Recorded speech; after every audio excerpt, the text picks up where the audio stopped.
3 times I knocked on the door of death, shook hands with Lord Yamaraj. You were featured on Humans of Bombay and then went on to win the Mr. Cancer. Of battling every tumor with humor. Namaskar and welcome to Not allow any colon cancer to put a full stop, a comma, or even a semicolon to his creativity. My 2 children, they kept their lives and their careers on hold. You went into 3 septic shocks also. Right side stoma bag, left side insulin pump. But even with these, you have to look inwards. So I told him, bro, for the last 6 months, I feel half of Bangalore has been staring into my rectum. And my rectum has got more eyeballs than the Natu Natu dance. How much more internalizing should I do? Then there was this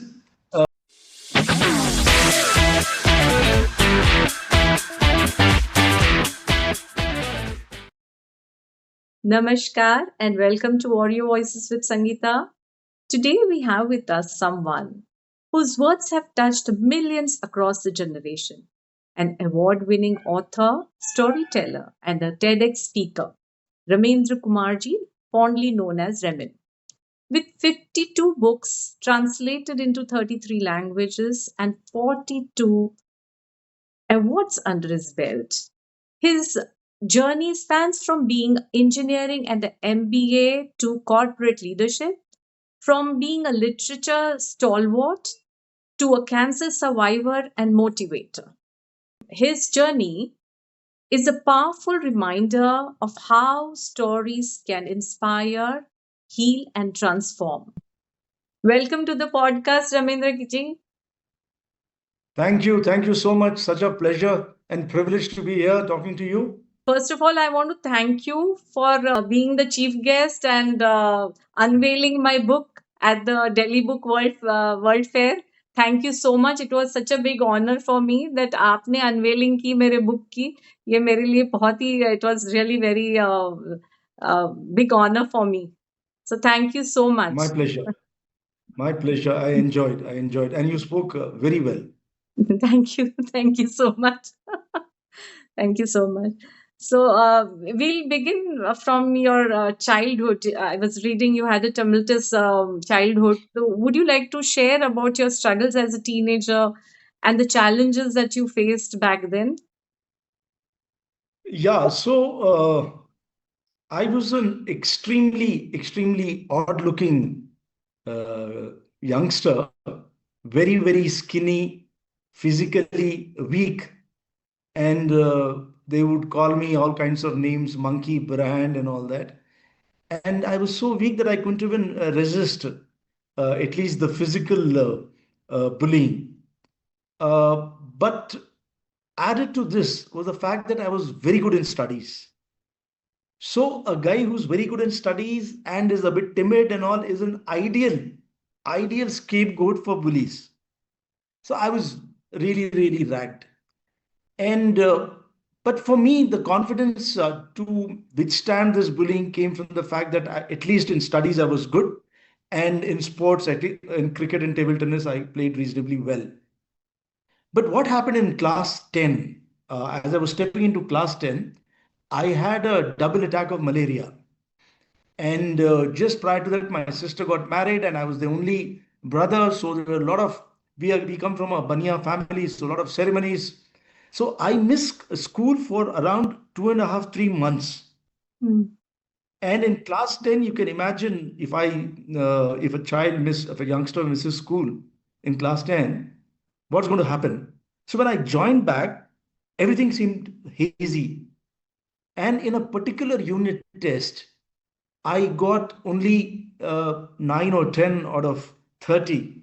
I just missed getting the pass mark by 1 mark or something. It was a unit test, it didn't matter to anybody. But my physics teacher showed the paper to everybody. It was underlined with red. And he said, this is what happens to a person who becomes confident and complacent. How could Ramendra Kumar fail? And after that, there was a complete avalanche of sniggers and smirks and all kinds of remarks that this guy is only good at memorizing, he doesn't have brains. So, can you believe that just one incident and the fact that it's been building up? I had a nervous breakdown and I Mm-hmm. attempted suicide. Mm, my God. My Mm, father, my mm, father mm, saved me. mm, And during that time, my mother left us and eloped with a young man. We were staying in the campus, so it was very, very embarrassing. But through all this, my father and I had each other, and we were each other's pillars of support, anchors, mm, and a comrade in arms. So mm, I managed to, but I have had a very, very chaotic childhood. I was a mm. very nervous speaker. Now many people doubt that because I'm so comfortable at on the stage. But I would try to participate in debates and all that. And I remember a particular competition, there were eight participants. I came eighth by a huge margin. I was so pathetic. I went on stage and I could only stammer. But then, of course, things took another turn. Then you know, So, managed to fight that, whatever those heebie-jeebies were there or the nervousness was there. It took some time before I transformed into what I am, a confident speaker. so you are actually, you've been through so much at such an early age, but you are such a exemplary for the youngsters today, because आजकल भी बहुत सुनने में आता है कि ये मतलब suicide attempt करते हैं, या मतलब बच्चे little bit of something that they're not happy with, and it's happening very It ha- often nowadays, even more so than it was earlier. So, what would yeah. you like to say to these children? Any message that you can give? Because आपके इतने difficult childhood के बाद आप इतने successful हो आज के तारीख में, right? तो फिर क्या मैसेज देंगे आप आज के बच्चों के लिए? I know it sounds easy, but I would tell the youngsters never ever give up, never pull down the shutter, never and most important, share your troubles, share your problems with a confidant. It might be your father, mother, or a good friend, your sister, or your brother. Remember, you're never alone. There's someone out there you can reach out to. That is so, so very important. Never to feel isolated, never to feel that there's nobody, who's going to stand by you. And have faith. I wouldn't say that you go to the temple or follow a particular religious doctrine or a ritual, but have faith in some power out there. Because faith, as the cliche goes, can move mountains, bring you out of even the worst of situations. So never ever lose faith. Thank you so much for your word of advice for the children today. Ramendra ji, you've written across different genres and age groups. Uh, However, आपके जो greatest accomplishments है, it's been in the field of children's literature, where you won 42 awards, and in 22 you were named author and storyteller of the year by Talking Stories London, which are such big achievements. So, what draws you more towards children's literature? So I think I love to be in the idyllic world of children, the world of pure and pristine joy, of fun, of musty and wonder. Because in a child's universe, impossible is nothing. That creativity, that imagination, that freedom to think and be whatever you want. I love that.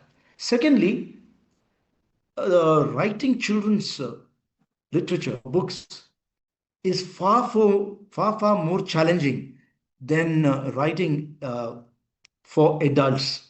Simply because children get brutal. Like my son, when he was 5 or 6 years old, he had only two words. When I would relate a story to him and then ask him, for his response, he would use two words, either mast or chaat. मतलब मस्त कहानी थी या चट गए. He would be that frank and that concise. Fortunately, the must question was far more. That's why I've got so many books and etc. etc. etc.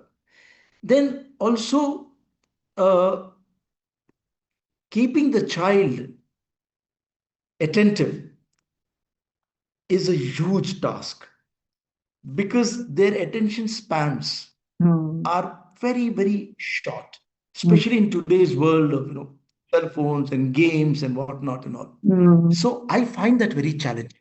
Hmm. And when you are able to attract a child to your story, the sheer pleasure, the unadulterated joy which you get, it cannot be comparable with anything else. That's why Hmm. I love writing for children, interacting with children, telling them stories. And I believe that the more you are in that innocent space, the younger you feel and the younger you look. Hmm. Tell me one thing. Have you used any of the characters that you used to like when you used to tell your son the stories? आपने characters create किए होंगे. क्या आपने have you used any of those characters in your books now? Yeah, yeah. And in fact, most of the stories they were vetted by my son and daughter, and only after I got their clearance, then I would send them to the editors and the publishers, and that's how my journey started by telling stories to my children. So most of the stories I told them and which they approved got published. Awesome, awesome. So they were your first editors, basically. They were my first critics. Critics, yes. Ramendra ji, you were detected with colon cancer, is what I know. So ये how what led to the diagnosis? आपको कैसे क्या मतलब कुछ तकलीफ हुई? What led to the diagnosis of your cancer? And when you found out You'll that be you have so cancer, yeah. what exactly went through your mind? So you'll be surprised that there was nothing except slight indigestion or bloating of the stomach, nothing else at all. I was Okay. walking for 8, 9 kilometers a day, going for my storytelling sessions, motivational talks. And if you see my photographs of that time, nothing at all. I just went to a gastroenterologist because I was had this issues with my digestion, and he prescribed some pills and asked me to report after 2 weeks. On the 13th day, I noticed blood in my stool, Hmm. and that was, you know, kind of created some kind of a panic. Hmm. And we went back to the doctor. He prescribed scan and colonoscopy and everything else.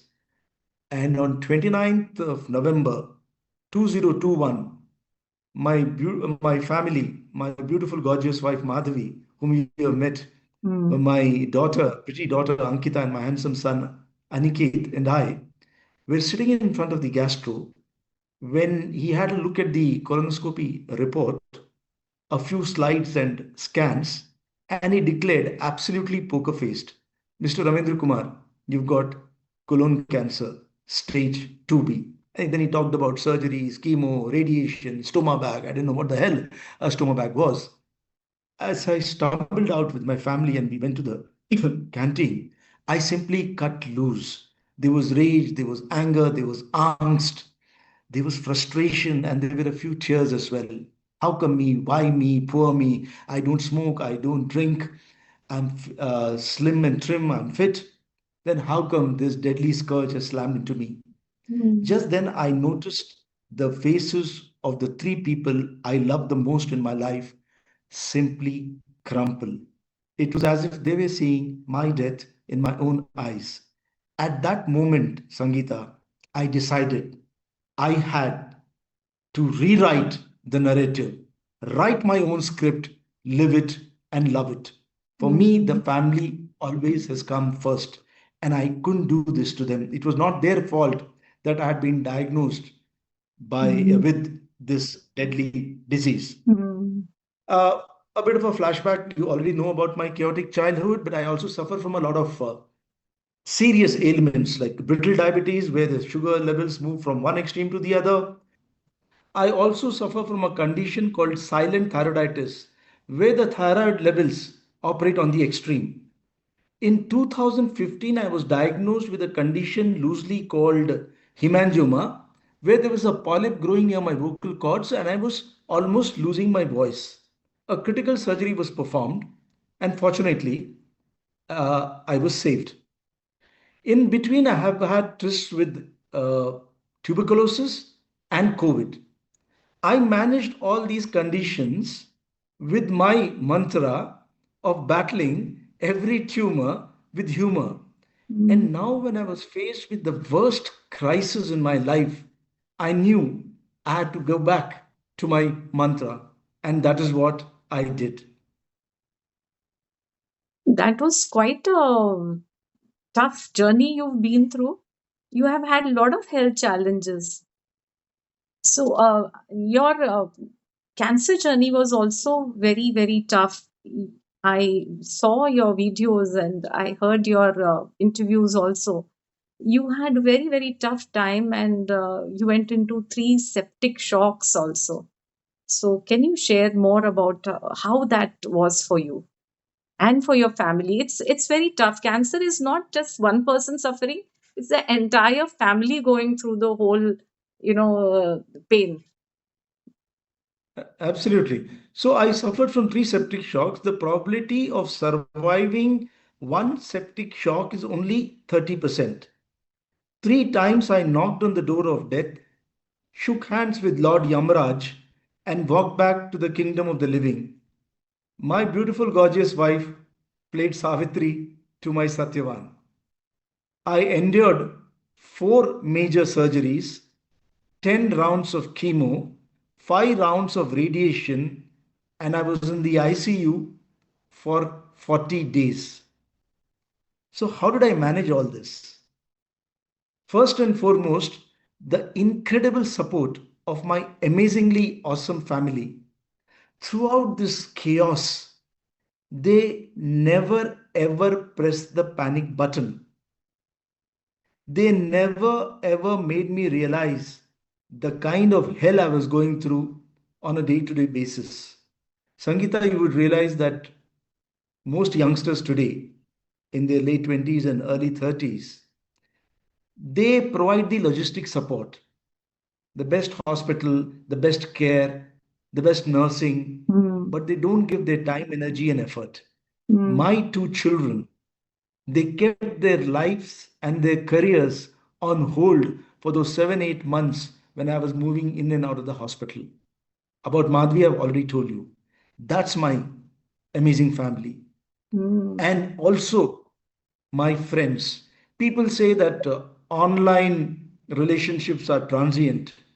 I beg to disagree. For me, both online and offline friends came in with humongous support.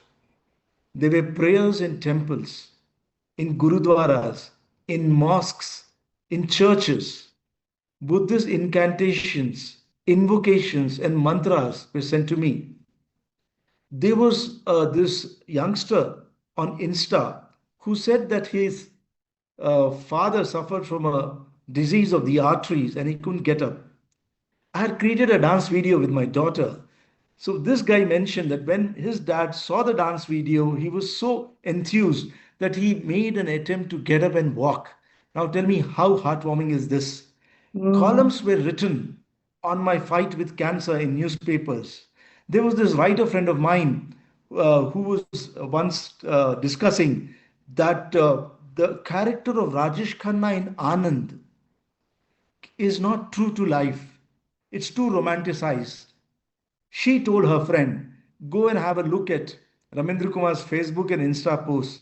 He's Anand 2.0. Then there was this friend of my daughter, the first lady vegan to climb Mount Everest. And mm, the moment she summited, she thanked the Lord. She thanked her parents and prayed for my health. With this kind of humongous support, what could a damn scourge like cancer do to me? I had to emerge victorious, and I did. You were blessed. You were blessed to have so much support and prayers. Yes. Truly, truly blessed. Yeah. And tell us more about the video you were just talking about. You made this video with your daughter, which went viral. So, what Yeah. inspired you to do that video? It was entirely her idea. She knows I'm crazy about dancing. This was 2 days after my first radiation. And after radiation, generally a person finds it difficult even to walk. So she asked me that would I be interested? I said, of course. So we changed 7 dresses in 8 or 9 minutes Hmm. and recorded this video. Hmm. My daughter wanted to send a message that even in such a tough situation, if her dad can dance, then why not the others? That cancer is not the end of the world. You can fight it if you have the right spirit. Hmm. So, with this message, she posted the video. It Hmm. went viral. In Hmm. fact, my cancer doctor, Hmm. oncologist, Hmm. she shared it across platforms Hmm. with a message that this is how one should fight Hmm. cancer with Hmm. resilience, with spunk, with chutzpah, and with humor. Very true very true मैं आपको आपके साथ एक share करती हूँ कि even I had made a video dance video with my Oh, granddaughter when wonderful. I was going through chemo. So I had no hair, so I had worn a bandana, and she taught me. She was teaching me some steps of some dance, Great. which I couldn't follow, but it was not as well done as yours. Yours was really good. I saw that. आपको तो बहुत अच्छा था. So I have not really put Mm. it anywhere. मेरा जो था, but yeah, we had a small. Even I have done that. So that keeps us going, नहीं? यही चीजें हैं जो हमको शायद पॉजिटिव रखती है उस टाइम में. These things help us to stay positive at that time. So yeah, so Ramendra ji, you were featured on Humans of Bombay and then went on to win the Mr. Cancer Warrior Crown in 2025. Can you share with us these achievements, what these achievements mean to you? They mean a lot, definitely. And it's a validation of my mantra, my values. Because I, Sangita, believe that don't wait for the light at the end of the tunnel. Rush forward, grab the light, make it your own, and share it with others. Mhm. And these achievements, I believe if they can inspire even a few people out there who are fighting with their backs to the wall, who are in the morass of depression and despondency, if I can provide them a little bit of strength, a little bit of succor, and some solace, then my mission would be accomplished. So, yes, these achievements do mean a lot. Hmm. So that's wonderful that you have achieved so much despite so many challenges in your life. Up, nothing stopped you. You were unstoppable. You just achieved whatever you were wanting to achieve in your life. So this success that you have today, what does success mean to you today? I don't believe in success. I believe in achieving excellence, uh, achieving my full potential, being the absolute best version of my true self. Success is just a word, it's just semantics. It For me, just it's follows. excellence that is important. If Yeah, you are excellent in whatever you do, success will follow. Correct? absolutely. Yeah, Yeah. But yeah. And थोड़ा I don't believe in the parameters of success like wealth and prosperity and a big car and a big bank balance. I don't. so If I can have the love of my readers and the support of my audience, and somewhere down there, like I said, if I can spread a little bit of cheer and hope and joy, yes, that is excellence for me. absolutely. And that is real, real, if you want to use the word success. Success very true very true. मुझे भी ऐसे लगता है कि हम अगर 2-4 ज़िंदगियों को भी चेंज कर सकते हैं ना, अगर हम 2-4 लोगों को भी स्माइल दे सकते हैं, then all is well. then we are successful in life. What advice would you like to give to someone who's feeling that it's too late to follow their passion? Because you were a successful corporate leader, you were at a very high post and everything, and then simultaneously you were writing books and you changed your career, you became a full time writer. So, जो लोग अपना passion follow करना चाहते हैं but नहीं करते हैं, don't take the risk like you did, what do you have to say to them? How, what would you like to say to them? I'll only say that I mean, following one's passion is some of the is something which should be intrinsic to your personality. In fact, it's one of the strategies I would advise to cope with any adversity. Because when you are following a passion, you're focused on that, and negative thoughts don't intrude into your space and mess it up. And what is age? Age is just a number. If tomorrow I feel that I need to learn something new, I'll do it. As long as I'm breathing, I'll continue following my passion, either the existing ones or look for new ones. The day I stop following my passion, I'll be dead. If Very not well said. in corporal terms, but in terms of, what should I say, in terms of my mind space. And the day you I'll be in cerebral, mental, emotional coma. very, very well said. The day you stop following your passion, the day you stop learning new things, you're as good as dead. तो नई नई चीजें Yeah. करना चाहिए. That's such an inspirational thought, and I'm sure my listeners will be inspired by that. So, you have written a book, Coping with Cancer, in which you have suggested practical insights to battle cancer. Yes, that one. uh, yeah. So, could you So share a this, few? Yeah. What advices have you yeah. given? Can you just share a few things with the audience? So basically, the reason why I wrote this book is because, when cancer strikes a person, the word denotes death, it denotes doom, it denotes despondency, depression, dejection, not only for the patient but also for the caregiver. Mm, And you don't have any literature to fall back on. You have medical, what should I say, books which talk about the treatment, the scans, all that scientific terminology, but how to cope with one's emotions and feelings. There's no literature out there in the Indian space. So I wanted to write a book based on my experience as well as case studies of famous individuals like Manisha Koirala, Sonali Bendre, Irfan Khan, Yuvraj Singh, who have battled cancer and share their journeys and also my personal experience of battling the big C.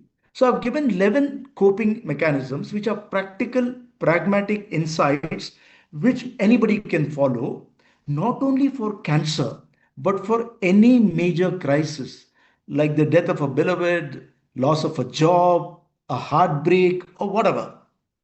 So let me share a few with you. The first is acceptance and normalizing. Accept the situation, whether it's cancer, the loss of a job, or whatever, and try to normalize it. Sangita, during the surgery, my large intestine was cut off. I was decolonized. My small intestine was brought out, small intestine or stoma, and a bag fitted. It's called stoma bag to collect the fecal matter. Now it is fitted 24/7, right? mm, To the left, I have a insulin pump to manage my brittle diabetes. Right side stoma bag, left side insulin pump. But even with these two, I swim 3 times a week, go to the gym 3 times a week, dance on stage, go for storytelling sessions. I have tried to normalize my very, very not normal life by making adjustments, both physical as well as, most importantly, mental. So, normalizing absolutely. is important. Very important, yes. Second thing is, what is your greatest treasure? Your greatest treasure, like I said, is not the bank balance, not the swanky car or the big house. It is relationships. You must have heard of the ATM card, anytime money card, or automatic teller machine card. I have created my very own card called Anytime Memory Card. How do you create memories? By investing in two four-letter words, love and time. By playing with your daughter, going for a walk with your son, watching the beautiful sunset with your partner, chatting with your mother or father about the good old days. Create memories and stock this card. What makes this card truly special is it cannot be created, cannot be destroyed, cannot be broken, cannot be lost, and irrespective of the vagaries of the stock market, its value keeps rising Rising, because it is priceless. priceless. And when you are down and out, encash this card, live in the moment, and be happy. Third thing, if you want to take anything seriously, take humor seriously. I'll give you an example, a couple of examples. When I was undergoing this cancer journey, a doctor friend of mine rang me up and said, Ramen, you've gone all out on Facebook. You've shared your jokes, your parodies of Amitabh Bachchan's dialogues, quirky messages, but now you have to internalize, you have to become antharmukhi, you have to look inwards. So I told him, bro, for the last 6 months, I feel half of Bangalore has been staring into my rectum, and my rectum has got more eyeballs than the Natu Natu dance. How much more internalizing should I do? Then there was this aged relative of Madhvi's who rang her up. He's a very serious kind of person. He believes in gravity. I believe in levity. In fact, I have a very strong notion that had he been alive at the time of Isaac Newton, he would have discovered gravity without the help of the apple. He's so serious. He laughs once a month, the day he gets his salary. He told Madhuri, what is Ramen doing? He's flirting with death. He is making a mockery of a deadly disease like cancer. If he continues doing this, he will die in bits and pieces. I told Madhvi, tell him, Ramin will not allow any colon cancer to put a full stop, a comma, or even a semicolon to his creativity and humor. Also, tell him it was the year 2022. 2022 is the year of the comedian. Zelensky in Ukraine, Hmm. Bhagwan Maan in Punjab, and hopefully Ramendra Kumar in Bengaluru. Finally, tell him that Ramin believes in two huge, amazing philosophers. One philosopher who existed in 1975, Hmm. Gabbar Singh, who declared, जो डर गया, So mar समझो gaya. मर गया. The other great, humongous philosopher, 2022, Pushpa, who said, मैं झुकेगा नहीं. Uh, very, very well said. Yeah, awesome. That's really awesome piece of advice. Given that in your book. Yeah, Yeah. I mentioned that in my book. Then that's a must-read book for everyone. So, so everyone It was listening a to the bestseller on podcast Amazon. must read this book. Yeah, it was a bestseller on Amazon. It's still available, Uh, and it got into its second reprint in the very second year. uh, at the that World Book Fair, when she was taking my interview, she asked me what thing was common in all the people you have been interviewing, the warriors that you've been. Yeah, So these 2 points I had said, that acceptance and the yeah, ability to move forward. You know, that is one thing common I have absolutely. seen. Yeah, उसके बिना नहीं हो सकता, because yeah, it's a very difficult time actually. So thank you, Ramendra ji, for sharing your journey, your wisdom. I'm sure a lot of people are going to go inspired today. with what you have. I'm so happy. Yeah, and I'm really, really honored that you agreed to come to my podcast, to my No, no, humble my pleasure. podcast, Yes. because I mean you're a very well known figure, but आपने फिर भी agree किया, so I'm really, really No, no. grateful to you. My pleasure. I enjoyed myself. Thank you so much. And once again, thank you for even unveiling my book. That was also a big honor for me, and I'm really touched. So, uh, Thank you. to my listeners, it's never too late to follow your passion. The challenges in our life are just a stumbling block to discovering a more powerful you. If this episode inspired you, do like, share, comment, and subscribe.